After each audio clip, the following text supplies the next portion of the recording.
Hi, I'm Dr. Ellen, the Midlife Whisperer, and I hear you and I've got you. Think of me as the one-stop shop for all your midlife needs. I'm a psychologist, registered dietitian, nutritionist, board-certified health and wellness coach, and mindful self-compassion teacher. I'm also an author and podcast host with over 30 years of experience empowering midlife women.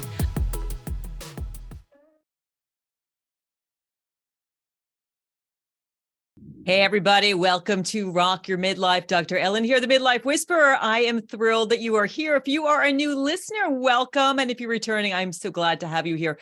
We have people all over the world. We have people from the Philippines, China, Russia, found somebody from Japan this week, Europe, Canada, of course, the US, even Africa, all over the globe, just women who are looking to rock their midlife. And today's show is super powerful. I am so excited because we're going to be talking about reclaiming your story, renewing your well-being, and becoming unapologetically powerful, prosperous, and peaceful. So I have a question for you. Are you ready to reclaim your story? It's the beginning of the new year. Time to rewrite our story. Would you like to become unapologetically you? Do you want to renew your health and well-being? Well, today's show is for you. I'm talking with two amazing women who will share how changing your story and your self-concept can transform you, your health, and your life. My guests are best-selling author Acharaya Shunya, who empowers people to lead fearless, fulfilled, and enlightened lives, and registered nurse, wellness coach, inspirational speaker, and author, Dr. Carrie Jarosinski. It's going to be an empowering, life-affirming show that will help you rock your midlife. So I want to talk a little bit about narrative and your story, because each of us has a personal narrative. You know, to make sense of the world, we tell ourselves all kinds of stories about what's happening in our lives, the other people in our lives, who we are. You know, sometimes we're the heroine, the hero. Other times we may be the villain and even maybe the victim. Yet too often we get trapped in our stories, in the paradigm of the character we've created, and that places limitations on who we are and what we can achieve. And these stories can trap us into behaving in ways that hold us back and create negative interactions with those around us. I love to say that we perceive the world as we are.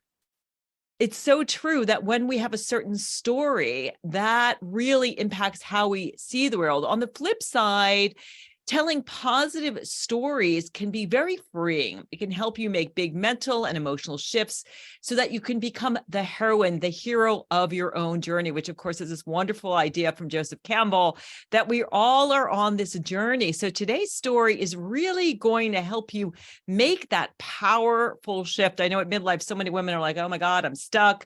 I'm at midlife. I don't know who I am anymore. And it's really this chrysalis time, which is this incredible opportunity to rewrite your story, to decide who I want to be, to take everything you've learned and turn this into this beautiful kind of a bouillabaisse, this incredible stew, to become that butterfly. So if you're feeling kind of stuck, I invite you to grab a cup of tea, grab a journal, because our guests today are going to give you really powerful tools that are going to help you rewrite your story and really transform holistically using your mind, your body, your heart, and your spirit. First, we are talking to Acharaya Shunya. She is a truth teller who facilitates authenticity, self-remembrance, and divine feminine pathways to awakening within. She is the first female head of her 2,000-year-old Indian spiritual lineage. She reinterprets and recontextualizes ancient teachings for modern times, empowering people everywhere to lead fearless, fulfilled, and enlightened lives. She is president of Awakened Self Foundation and the founder of Vedic Global Inc. in California. And she is the author of the best-selling books, Ayurvedic Lifestyle Wisdom and Sovereign Self. I'm reading her new book. It's called Roar Like a Goddess. Every Woman's Guide to Becoming Unapologetically Powerful, Prosperous, and Peaceful. It is amazing. I am off to Costa Rica in a couple of weeks, taking it with me. Highly recommend it. Welcome to Rock Your Midlife, Shunya. So awesome to have you here. Thank you. What a beautiful start. So much energy. All the midlife parts of me are just singing right now. Thank you so much. Oh, you're welcome. We're in harmony, right? And that's one of my, passions in life is just to get women at midlife to realize how incredibly powerful we are, which I think is really what your book is about, is reclaiming our divine goddess self. So before we dig in to the book, let's talk about first what inspired you to write this book. I think it was time, and I was tired of being tired. And I had seized something profound within me through the goddess stories that I had grown up with in India. And these stories were of these really courageous goddesses who were um, who were not accommodating to life, but they were making life change and transform based on what they wanted to see happen. And I was done worshiping these goddesses. I wanted to become those goddesses. And I think those stories got into my DNA, Ellen. And that's how this book was born, from my own journey, from from being probably overly accommodating to being someone who is just me, and boldly me, peacefully me, happily me. Yeah, Yeah. so powerful. I know I really identified in the book too, because I was in a difficult marriage. I think that a lot of us sort of buy into this story of the way our life is supposed to look, how we're supposed to behave. And then we, are kind of climbing this ladder of success, doing all the things we think we're supposed to be. We get to the top and we're like, I don't like the view up here. I don't feel like me. So was there a pivotal moment where you just decided like enough is enough, or was it more like a gradual journey where you started to gradually embody this goddess energy that you talk about in the book? I think every day women worldwide have an enough is enough moment. So I've had that moment every day of my life. But I think it was ultimately a gradual transformation because we think that we have transformed enough, but there's more work to be done, realistically speaking. And the work I have done with Roar Like a Goddess is not just for me. It's not just about my personal liberation, which I believe I achieved maybe a decade or so earlier than writing this book. This is now about everybody's voice. This is about everyone who has ever been disempowered, not just women, but people of non binary fluid genders, or even men. Because on our planet today, there can still be a systemic degeneration of power. And inequality can thrive in different ways, subtle and obvious ways. And that's why writing Roar Like a Goddess was really a culmination of me not only now thriving with a new way of being like a goddess, but now wanting everyone to roar. And I compare the roar to the authentic voice, the voice that is not angry, nor is it a victim, is just plain and simple being. It's there. It's authentic, it's kind, but it's bold and real and uncompromising. Yeah, I love that. And it reminds me, I'm a big fan. I talk a lot about self-compassion. And one of my mentors, Kristen Neff, she's written a book called Fear Self-Compassion. It's this idea that part of self-compassion, part of advocating, being your own best friend is being fierce, being like that mama bear and saying, you know what? Yeah, I'm going to roar. I see injustice that isn't good. I see, I'm not going to take it anymore. And you say in your book, it's time for all women to come out of the closet and roar with all of their spiritual power. What do you mean by that? And why do you say that? Well, I observed my own voice. I'm a spiritual teacher, and we observe the contents of our own mind. We observe our speech, its modulations. We are our best object to survey under our own spiritual microscope. And I saw how my voice would change based on the cultural conditioning of the person I was talking to. And I realized that ultimately, I was pandering to a culture that didn't want me to hear my voice. And then when I went looking for my voice, Ellen, I couldn't find it. It had become deformed and morphed and conditioned and cosmetized to the needs of the culture I was engaging with, whether I was in a more traditional culture in India or a more contemporary culture in America. Everywhere my voice had to have a superficial glaze to it to be allowed and to be able to be even recognized as the voice. Everything was a bit unreal for a while, and in that numbing silence and this grief of losing my real voice and not even knowing what it is, I had to go looking, and I realized that actually I was not having real conversations with any woman out there, whether they were CEOs or whether they were renowned ballerinas or stay at home moms, whether they were wearing Prada or they were wearing village clothes. It didn't matter. There was a glaze to it. And that was the patriarchal glaze, which the woman had somehow, we women are nuanced to make it happen. And then I had to accept the fact that despite my the fact that I come from a renowned lineage and I have a somewhat privileged life and I have students worldwide, I don't have my voice. And what is my voice? And the search for that ended up in me finding not only the voice, but a roar that accompanies that voice. It's uncompromising, it's not willing to be quiet. It does not care if you call me a nag hag or any other more colorful word. It's my voice, and it's making a difference in the world, and I respect it deeply. Wow, that's so amazingly powerful. I think what happens to us is it's almost like, I feel like, that like a shell comes over us and we're told we have to fit into this mold, and we kind of get comfortable in that mold, and that's how we behave. And to have that courage, do you have suggestions for courage, which is a path of heart? If someone's listening and they say, this sounds really good, but like, how do I break free of this mold that's told me that I have to show up and be the certain way? Maybe we can get a little bit into that goddess energy. What is goddess energy and how do we use it to break out, to roar? I think this is where I use the goddess archetypes to break out of the mold, and you said it just right that we're so habituated with it and it keeps showing up, and we may think we're not using the mold, but we're still in some kind of a mold. I do want to say before I talk about the goddesses that we had to allow for a period of grieving around this loss of our identity, around the patriarchal identities that we were wearing and flashing, and finding this numb, hollow place within us is important so that we can feel the grief, the anger, and the pain of all of this.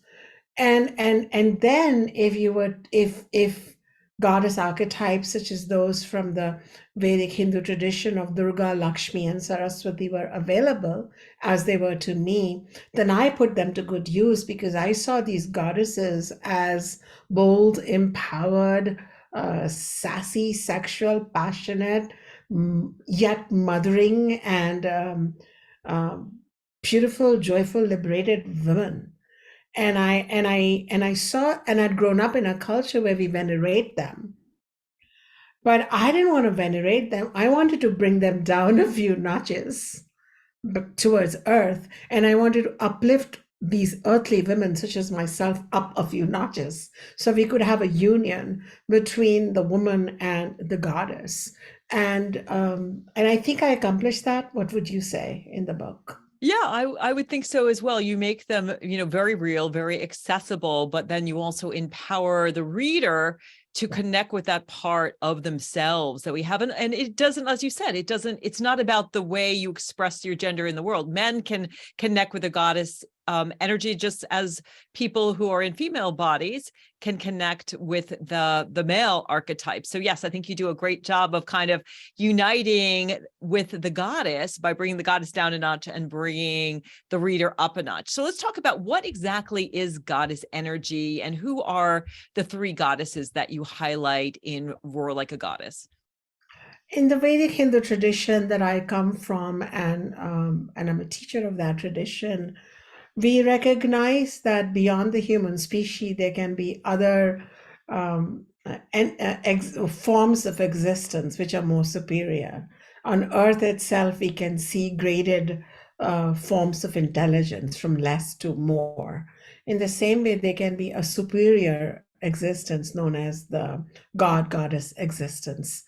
And the goddess has powers which are akin to the powers of our own higher self. So we don't have to really go far in some geographically remote location beyond the clouds to look for the goddess. We can simply meditate and become intent in finding that power or that existence within us. So, metaphorically speaking, we are all sleeping goddesses, men, women, and those of the other genders.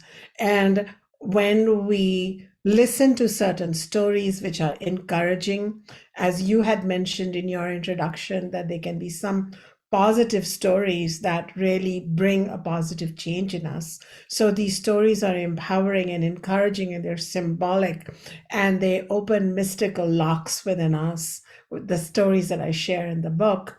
And as a result of that, you can say that our own goddess capacities or our own higher consciousness or our own higher self becomes activated, takes charge, and the old stories of victimhood or needing to be an aggressor or those extremes can calm down, and we can live somewhere in the middle with assertive, bold, empowered sense of self from within. So the goddess in my book ranges from mythological characters to potential divine existence. I leave it to the readers the way they want to interpret it, because this is a non-religious book. But ultimately, I invite readers to connect with their goddess potential within, which is deeply powerful yet feminine. And it's feminine because it's ultimately collaborative. It ultimately leads to harmony. It ultimately leads to greater peace and prosperity, though a true goddess like person will not shrink in calling a spade, and may even need to take on their fierce Durga avatar, if need be, to face unrighteousness and face darkness directly. Yeah, and it's so empowering too. I mean, I have this vision of the world where if everybody connected with their divine self and everybody took care of their needs and then worked on helping other people take care of their needs, the world would be a different place. But we have this ability to connect with our divine self, which I think is why this book is so incredibly powerful. So let's take a look at each of these goddesses. Can you tell us again the name? So I know it's there's Durga, there is, I should read the book here. There's Lakshmi, Durga, who I'm familiar with, but I wasn't familiar with the third. And Saraswati. And Saraswati. So tell us who each of these goddesses are and what are the divine qualities that they embody that we can, by learning about them, by connecting with that part of ourselves, embody as well. So start with, I guess, Lakshmi. Lakshmi is the goddess of love, of self-love. Yeah. So Durga, maybe I'll start with Durga. Because that's how the book starts too, though we can start anywhere really. But Durga is the goddess of formidable power, and she lives in each one of us. Durga is not just a Hindu name. Durga is these alphabets connected together mean the door opener. Like, she opens those inner doors, and when we open those inner doors, or life circumstances force us to open those inner doors, each one of us has become a raging Durga. And then we give birth to Me Too movements, and we give birth to these strong women worldwide, and I share their stories from different cultures in the book, who spoke up and who rose against oppression, and they said that's enough and things are going to change. And so Durga is the goddess who teaches us to lead a life not from stereotypical scripts, because in her own mythology she changes often. And I used to lament the fact that we were asked, as a woman, I was asked to be predictable, and I want to be predictable only to me, but I want to remain unpredictable to everybody else. I don't want to stick to any one norm or silo and be a certain person.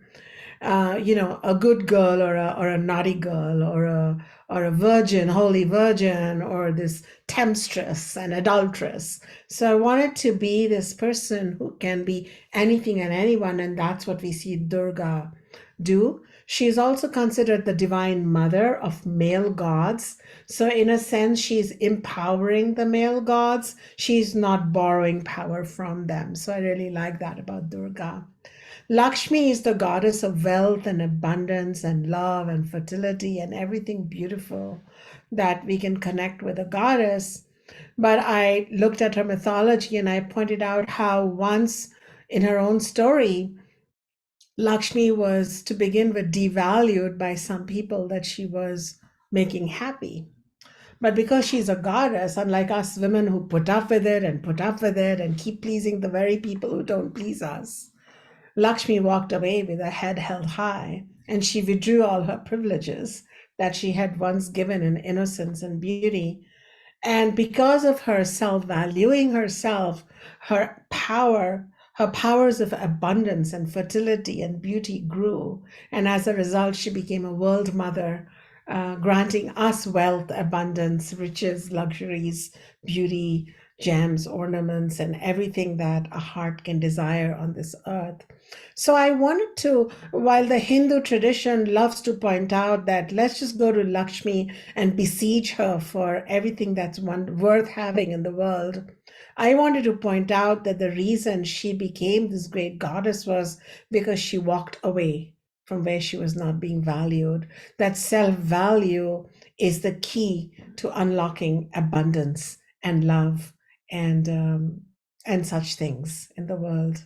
So how do we find that self-value? I know one of the issues that when I'm working with midlife women, or they're always talking about is, how do I value myself? I think a lot of midlife women are feeling like I'm not good enough, I'm not smart enough, I'm not attractive enough, I'm not young enough, I'm not thin enough. How do we use and embody this energy of Lakshmi to truly value ourselves and realize that really that's our greatest wealth, is to feel deep within our pores that we really are enough? I think a relationship with a goddess will be very helpful. If we imagine her as mother, then we are her daughters or her children. If we imagine her as a friend, as a guide, then we definitely belong to something more supreme than the devalued self that we think we are. From the non-dual paradigm of the Vedas that I teach, then we are the sleeping goddess ourselves. And so then we must bring a more spiritual value to ourselves. And I like to tell my students how even a blade of grass is valuable in this entire existence. We really cannot remove a blade of grass from this known existence, known universe. The whole universe will have to move with that blade of grass. Everything has inherent value, and you have that value, period. And this self value alone can lead to self love, but that self love that is taught today is it needs to be, we need to remind, and I try to do that through my book and through my oral teachings, is that Lakshmi also demonstrates boundaries. She also demonstrates self protection and self prioritizing. And these are the aspects of self love. Self love is not just an emotion, a sentiment that comes and goes and changes based on how others perceive you. But if you truly love yourself, you will know that you are valuable, period, despite your learning curves, despite your goof ups, despite your stupidity, despite your wrinkles and aging. You are valuable, so valuable that the universe cannot exist without you, period. And because of this value, you will protect this valuable entity that you are. And the boundaries need not be of weapons, but they can be of flowers and aromas and clarity of thinking and priorities. And this is the way to exhibit self love. And I believe that in the Lakshmi section of the book and through my teachings, I bring forward that and instill it in people that that they really start valuing themselves. And I've had students who were, um, maybe not leading the life they deserve to lead, and then they went shopping and bought new cushions and new clothes. And you may think this is so material and so simple, but it was profound, because they moved from this self-loathing and this non-self-worth space to a place of creating their life like an altar, and learning to say no and yes as an act of love, self-love and self-priority.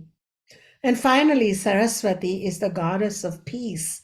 And the Hindu tradition that I grew up with are quick to quote how we should beseech this goddess for peace. But I looked deeper into her mythology, and I found that her peace had been interrupted by her own spouse, where she was made to feel invisible in a patriarchal setup. Apparently functioning well and nicely in the heavens. And what did this goddess do? She was mostly a silent goddess lost in her own contemplations and meditations, but she spoke up and she called a spade, albeit peacefully. And then she withdrew her energies into what she prioritized to be important, which is awakening and self inquiry and the pursuit of wisdom and intuition. And that is why she continues to play the music that she's shown to be playing peacefully, lost in her own inner silence. And so in the book, I point out how the way to peace is not by bypassing the problems in our life and pretending that all is well. And both Ellen and Dr. Carrie will agree, but really um, in facing them and discerning, like, what import do I give these things, and do they really have that level of importance in my life, or are they really minimal? Is it a minor issue, or is it a major issue? And what is more important here, the self or the noise around me? And that is how she returns to her silence. And I wanted to write this book. In conclusion, I will say it is being called the Vedic Feminist Manifesto, the first of its kind. I want to say that feminism for me begins with self value, self love, self recognition, and these kind of teachings I provide here, not just about standing up to men or a male culture, androgynous culture, but really standing true to what you believe in. And thank you for giving me the opportunity to talk about Oh my goodness, you are so incredibly inspiring. And what I love about it is that, you take the specificity of the teachings that you grew up with and love of this teaching and the understanding of it, but it is universal. There's no one can read this book. It doesn't matter if you don't know anything about Hinduism and about any of these goddesses. It's stories that are relatable, that I almost feel it sounds like you're like eating these breadcrumbs and connecting with these goddesses and connecting with a part of you as you see them overcoming trauma and all of the persecution. It's a very, very empowering book. I highly recommend it. I'm going to hold it up for those of you who are watching. It's Roar Like a Goddess, a gorgeous book, so well written too, very entertaining. Every Woman's Guide to Becoming Unapologetically Powerful, Prosperous, and Peaceful. I promise you, if you do the meditations, you give lots of things that people can actually do: meditations, visualizations, ways of connecting with these archetypes, which all of us have inside of you, that will transform your life. Well, I know I'm looking forward to diving deeper myself in your book. Thank you for sharing. We're going to take a little bit of a break. And then when we come back, we're going to keep on our theme of talking about stories, but we're really going to talk about how changing your story around your health and your well-being can actually change your health and well-being. So stick with us. We're going to take a little break. I'm Dr. Ellen, the Midlife Whisperer. Thanks for listening. Hey, everybody. Welcome back to Rock Your Midlife. I'm so happy that you are here. I hope you are enjoying today's show as much as I am. I have to say, I am hot, and it's not from hot flashes. It's because these two amazing women that I'm talking with today are on fire and really helping us to change our stories, reclaim who we are. So now we're going to shift gears. We're going to talk to Dr. Carrie Jarosinski, and she is a registered nurse. She's a wellness coach. She's an educator, an inspirational speaker, and she is author of Reclaim Your Story, Renew Your Health and Wellness Through the Power of Storytelling, another powerful book that really delves into how changing your story will change your life. Welcome to Rock Your Midlife, Dr. Carrie. So awesome to have you here. Thanks so much for having me. I'm excited. Yeah, it's so great to have you here. So before we launch into how people can reclaim their story and use that to transform their health and wellness, I know you've got a question for Shunya. So go ahead and fire away.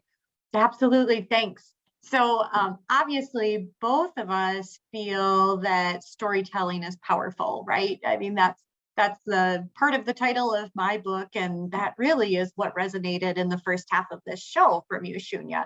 So can you tell me where you think the power of storytelling comes from, or why it is so powerful? I think life is a bouquet of stories. The world is nothing but stories and more stories. And history is stories, mythology is stories, our imagination weaves stories. And we really begin one story and end another story and then begin another one. Now, then the crucial thing here would be, and you can expound more upon, would be then the art of storytelling and the art of weaving the story from different attributes of our life. And also knowing which stories to pay attention to and which stories to let go and diffuse back into the universe. The universe has lots of space to dissolve the stories and help birth new ones. So I think this capacity is honed in you, in me, and some of us, and we benefit from it. And for a while, Dr. Carrie, I had lost my way. I was lost inside my story. And that's when I used the goddess stories to rebirth a new story. I hope that. Yeah, that's beautiful. And you can hear how the stories of your youth have really coming to fruition as an adult. And that's absolutely beautiful. And I think, that's a large part of my book, and what I try to communicate as well, is that we have this unique power as humans to share stories, not only with others, right? Like, we've been storytelling for ages, since we were writing on cave walls, and we still continue to story tell. I mean, that's why we have podcasts and we write books and do interviews and things like that, right? Is because we want to share our stories with other in hopes to either entertain or educate, or usually both of those. Where I like to focus in on, at least in the beginning part of this journey, is that story that we're telling ourselves. And I heard a lot of these themes resonating in the conversation leading up to this point as well. That Ellen, you were talking about how when you work with women or folks in their midlife, they feel they're not thin enough, they're not good enough, they haven't accomplished enough in their career.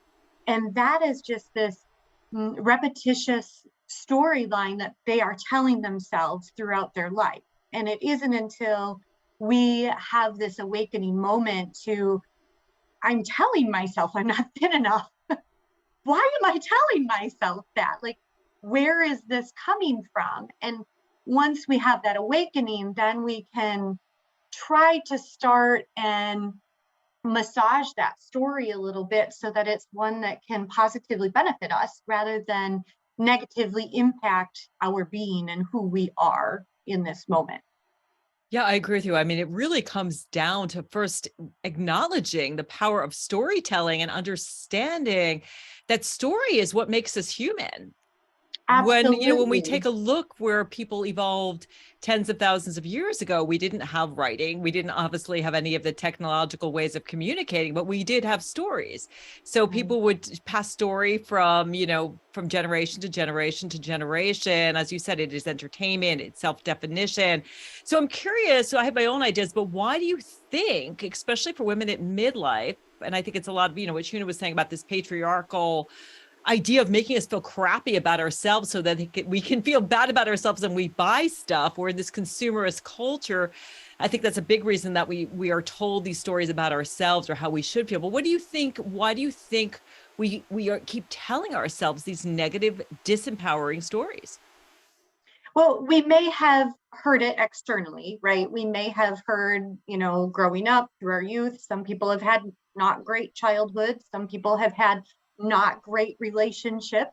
So externally, we may have heard some of these things, but really it boils down to how have we internalized that and what do we keep telling ourselves? So for example, I teach in post-secondary, and you would not believe these critical self-beliefs that students come to post-secondary with. They will just admit, I can't do math. I'm not good at it. I can't do it. Or I can't write. Or I can't get up in front of, my class and do a presentation. I just can't do it. Well, so there's some opportunity for learning and growth there. I don't believe you can't do it, but for some reason you believe you can't do it. So let's stop. Let's catch that thought in action, and let's start thinking about, well, where is some opportunity for learning and growth in this? How can we massage that a little bit to say to ourselves, I may not be the best at math, but I do have an opportunity to learn algebra today for the next 40 minutes. Right? So chunking that up into these little micro interventions so that we can demonstrate success to ourselves. And as we start demonstrating this success to ourselves, whether it's math, whether it's working out, whether it's meditating, whether it's volunteering in your community, whether it's not being irritable or being a little bit less of a jerk, once we start chipping away at that, we can then in turn start building our self-efficacy. And our self-efficacy basically just boils down to the belief in ourselves that we can actually accomplish something, or we can do something, or that we can change. So it doesn't matter if your goal is to run a 10K, or if your goal is to be more present in your relationship. We have to have the belief in ourselves that we can actually grow and change to be able to meet that goal or make some forward progress toward that goal. So we really, the whole crux of my book is we're not going to be able to achieve sustainable behavior change unless we take that huge step back and listen to what we're telling ourselves. And this is hard because, some people will be like, yeah, I listened to my self-talk for 10 minutes this morning. I'm good. It's not a 10-minute, I'm going to check that off the to-do list. It's a conscious awareness in your daily routine to be mindful of what you're telling yourself and to be perceptive of whatever, props you give yourself or whatever microaggressions you offer to yourself as well. So, if you step out of the shower in the morning and you look in the mirror and you go, ugh, and turn away, that's a microaggression. That's you reinforcing the belief in yourself that you're not good enough, you're not thin enough, you're not strong enough, you've got wrinkles, whatever the case may be, right? So having this awakening, this awareness with intentionality throughout your day, throughout your life, not 10 minutes, not just one day, is really the birth of any kind of sustainable behavior change that you want to embrace in your life. Yeah, it all starts with intention setting, right? What you intend to do, and also really being aware of the power of your thoughts and your words. Just drawing from a different canon, in the beginning was the word, and the word was with God, and the word was God. So it's like your word is what you are speaking into existence. If you go and you say, I can't lose weight, or, I can't quit smoking.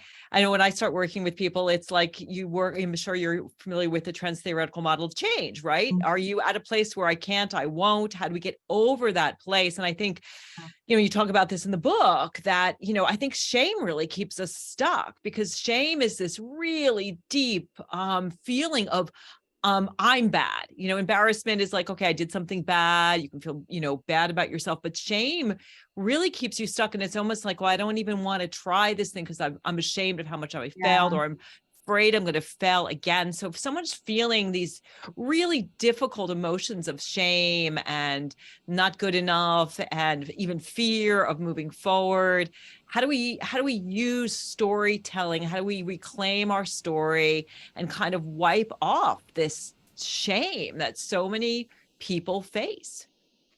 Shame and fear are these two huge negative emotions that basically communicate to your internal self that you're not worthy. You're not worth change. You're not worth achieving that goal. So how can we work through that fear and that shame to get you to a space where you do feel worthy of, attempting a behavior change, no matter what that might be? So fear is a big one. Like it's a really huge negative emotion that basically kind of reins us in. It holds us back from any kind of forward progress. And I talk about fear a lot in my book. And fear is quite prevalent in our society right now. And fear is one of the reasons why we have the anxiety problem that we have across the lifespan. We see. It's not our fault though, too, because we have a negativity bias. So our brains are hardwired to see the danger, what could go Absolutely. wrong. We've got this lizard brain, the amygdala, in the back of our brain, which is it's gonna kill me. I better like duck and cover, fight, freeze, or flee. And then we've got this default mode network that's running down the middle of our brains, which is constantly scanning our environment for self-definition. So I know for me, when I work with people, the biggest thing I tell people immediately is got to work on your mindfulness, because when you're in the present Absolutely. moment, you turn off Yes, those fears, that need you become in the present moment. And that's where you have agency. absolutely. Because usually what happens is people hold fear because they're worried and anxious about something in the future, a future event, right? So you're worried about what your boss is going to say.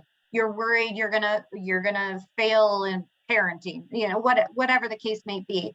So worry and fear typically is found with that future thinking. So you're right. Like if you can stay in the present moment, if you can be mindful, you can let go of some of that fear. Now that is so much easier said than done. I have suffered from panic attacks, which basically is a fear of fear, and or morphs into a fear of fear. And it was probably one of the most emotional, painful barriers to get over, that fear of fear. It I can't even describe it. But once you get over that, it's like, oh, there's so much joy in this life that you can just embrace. It's beautiful. Yeah, I feel the And then, exhilaration in your voice. And I know it's always so much. I tell people, if you're listening and you're experiencing fear, it's feel it, name it, you tame it. So first, name, this is fear, just becoming aware, telling fear, sit in the back seat of the car, but you're not driving. Then feel it, you heal it, feel it in your body. It is yeah, interesting because fear and excitement are very similar physiologically. So you can reinterpret the fear and absolutely. go, okay, my heart's racing, like I'm getting ready to go to Costa Rica and I'm going to do a 3-4 white river rafting. And I'm a little fearful. I'm going to go zip lining. I'm a little fearful, but I know once I dive in and reinterpret it, it's going to be like exhilaration, it's excitement, and just, and also thanking the fear, saying, fear, Absolutely. It thank you keeps so you much for safe. trying to support me and trying to keep me safe, but in understanding that we're hardwired to fear, because again, tens of thousands of years ago, if you didn't have fear, if that saber-toothed tiger was about to eat you and you didn't like run up that tree or do something, you were going to die. But now we're constantly bombarded by fears and things. And in particular, I want to get a little bit into the media. certainly is constantly showing us mainstream media. If it leads, if it bleeds, it leads. Yes, So absolutely. constantly getting us in fear, whether it's about the virus, whether it's about the war, or whether it's about politics, all kinds of fears. And I'm always amazed when I meet people who have the TV on constantly in the background, this constant wallpaper of fear. So do you feel that social media contributes how we feel about ourselves? It feeds into these fears, and, what role does social media and media in general play in terms of us and our stories? Yeah, and social media is kind of a double-edged sword, because like you say, it feeds into people's fears, right? We live in the safest era ever in humanity. We really do. But yet, if you turn on the news, you feel very unsafe. It feeds into that amygdala, right? That whole process. So limiting media and limiting social media is really a great strategy to help you let go of that fear. But the other thing that social media does is it just puts up this air of unrealistic expectations for everyone. It makes you feel as though everyone has a flat stomach. Everybody is a wonderful mom that's crafting in their basement until 2 o'clock in the morning and sending their children off to school with beautiful, birthday treats and things like that. Like, that's not realistic, and we can't have that bar there. What we have to do is go back to, who are we? What are our goals? And how can I strive to meet them, rather than looking at everybody else in this world and their goals and how they're striving to meet them? Those really don't matter. To me, what matters is, okay, I have a goal of increasing my strength.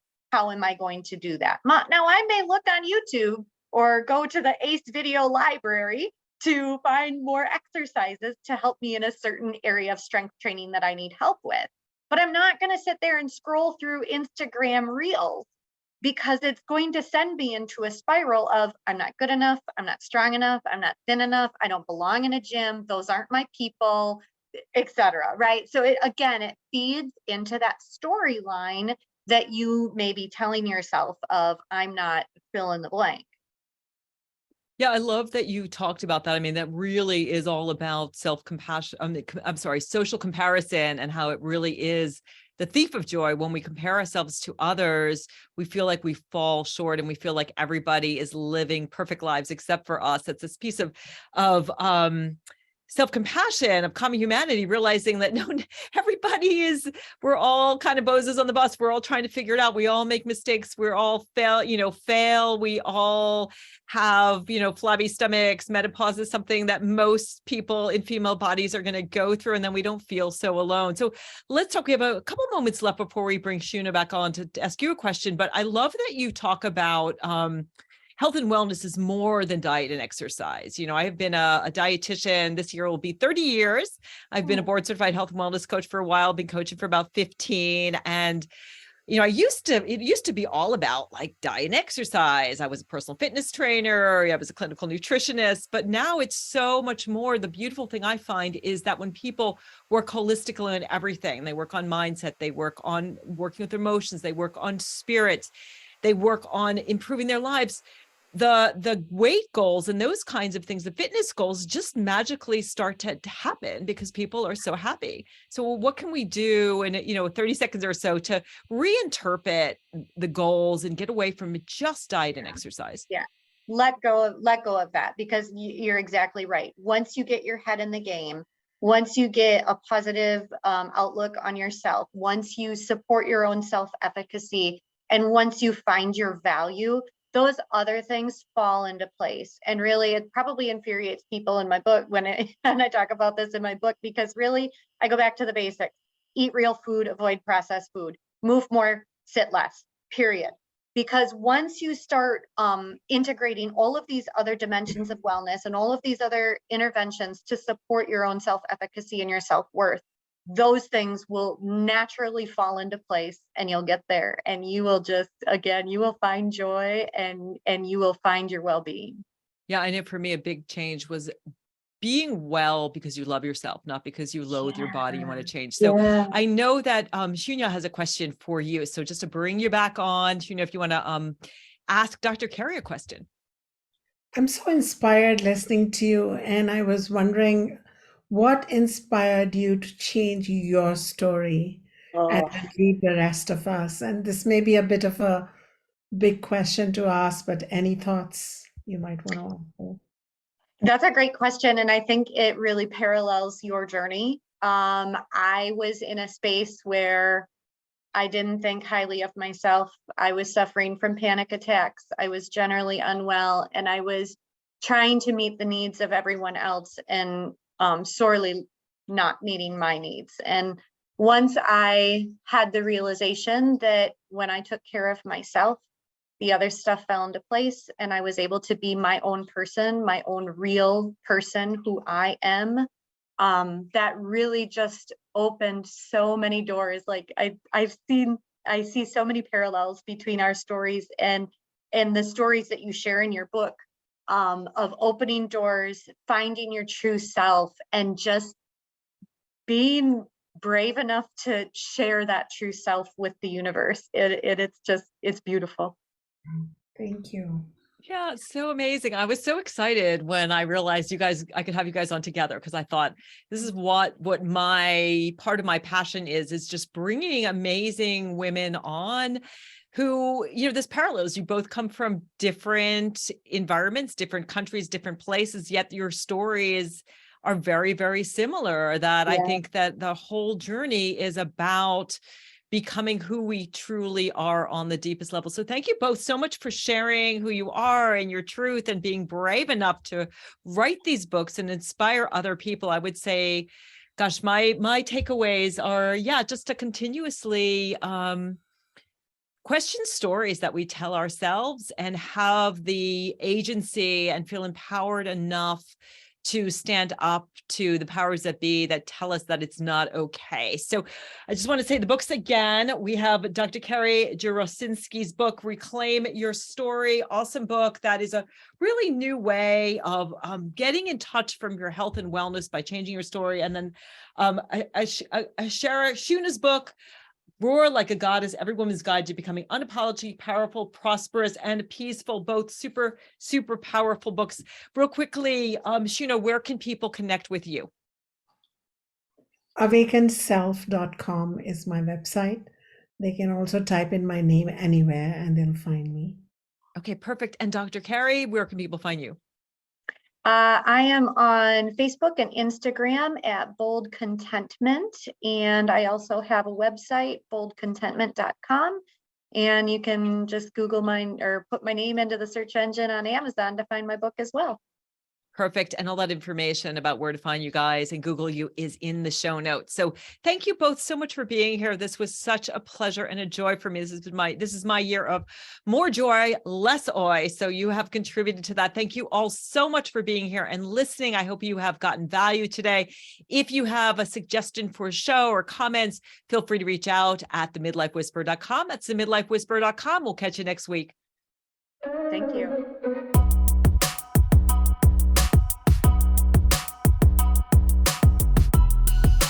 Midlife can be challenging.